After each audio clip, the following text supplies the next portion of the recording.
Hi, this is Kerry Artak with Wicked Stocks, bringing you the daily Tesla report for Monday, November 21st, 2022.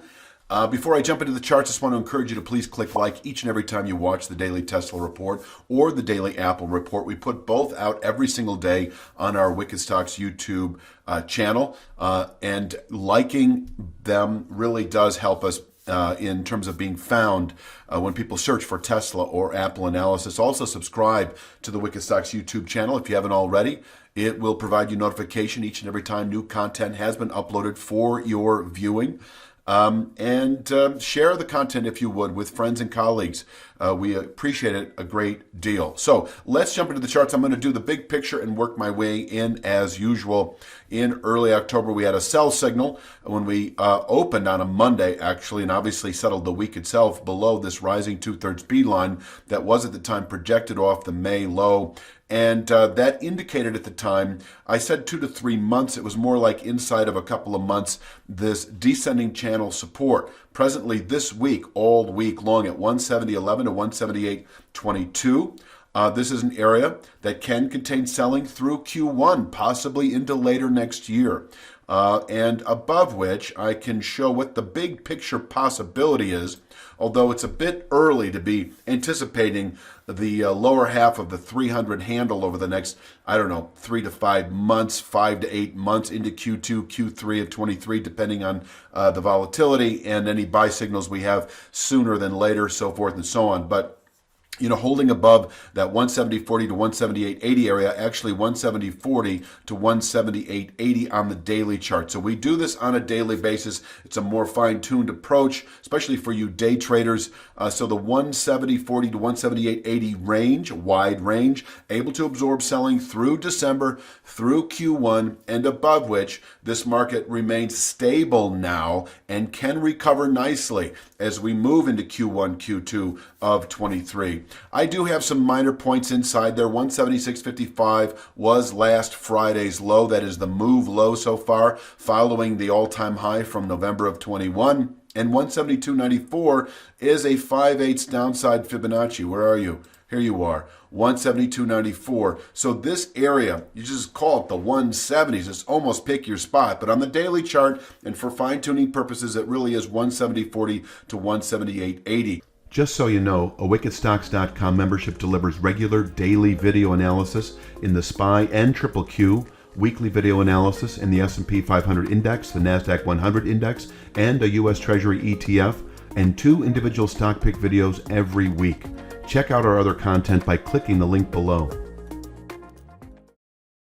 If we do close below 170.40, now I say in this monthly chart, or weekly bar chart rather, 172.94, which is a 5/8 Fibonacci, A, the March 2020 COVID low, against B, the all-time high, but it really is a settlement below that 170.40 channel bottom that sets Tesla on a continued bearish course as we move through December. I call the 118.78 to 130.49 region the next meaningful band of channel support, our 1 to 2 month target, possibly in reach by the end of the year.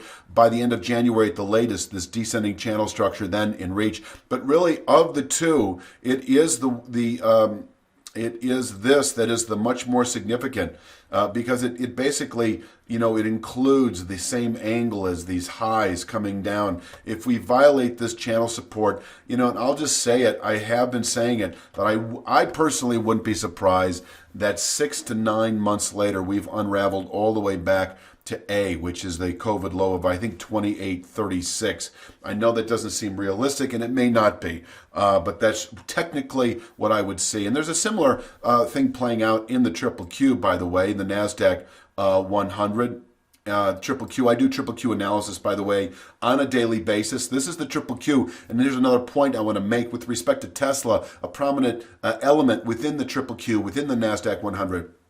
and that is the triple Q tested its significant overhead resistance last week and fell off to close negative on the week. The same was true of the NASDAQ 100, almost to the very tick. This 292.25 to 295.01 area in the triple Q all week long is the ceiling in the triple Q, and from here we can fall back into the upper 250s. 258.05 is a long-term Fibonacci retracement level I'm not even going to get into right now, and then some to the downside. So holding below 295.01 to 292.25 in the triple Q keeps this market subject to falling to new lows over the next couple of months. And the triple Q, if you were to look at a long-term chart, this rally off the COVID low, where basically it's symmetrical. It's the church steeple rally. So it's the hyperbolic move to the upside, and we're giving it back at the same pace. And if Tesla does the same, well, then guess what? That takes us back to A. So I'm not going to belabor that point. I'm just mentioning I don't think there's a good reason to be long Tesla if you're an investor below 170.40, or even a near-term position trader, because I do think that if we did close today, for instance, below this 170.40 channel bottom, which is a blown-up chart, I think this is a realistic 3 to 5 week target, which is about the same as those other levels, but this is a different channel structure altogether. So that's the downside. I'm not going to mention any more about that. I do think that this is prime bottom picking territory for Tesla. And I'm not afraid to get long here, be long here in the 170s in anticipation. It depends on your time frame, but I can go to the near-term stuff right now.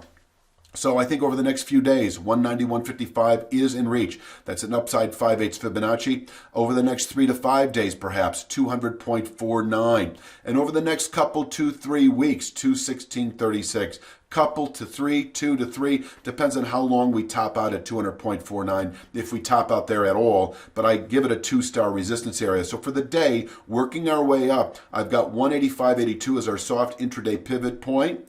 And that is that's an upside 3/8 just over the last 4 trading days, this high from last week on the way back up. 185.82 is an upside 3/8. It's also relatively consistent with the high from last Friday of 185.19. So we can push through Friday's high of 185.19 just a bit, tag 185.82, and fall back into the upper 170s again on an intraday basis. But if we push or open today above 185.82, 191.55 is likely where we can place a daily high. That is a 5/8 upside Fibonacci just over the last 4 days. And closing above 191.55, we should tomorrow test this new horizontal channel structure at 200.49, with being an abbreviated week, we could top out at 200.49 for the rest of the week and fall off into Friday.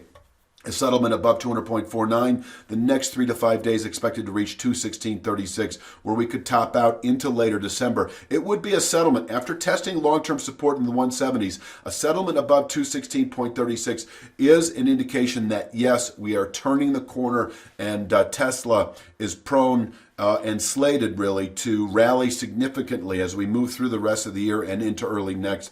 But I don't want to get too far ahead of myself on all this. We'll just kind of take it one day at a time. We'll be putting out the daily Tesla report on a daily basis. Please click like and subscribe. I'll be back tomorrow with Tuesday's Tesla report, and you have a great day.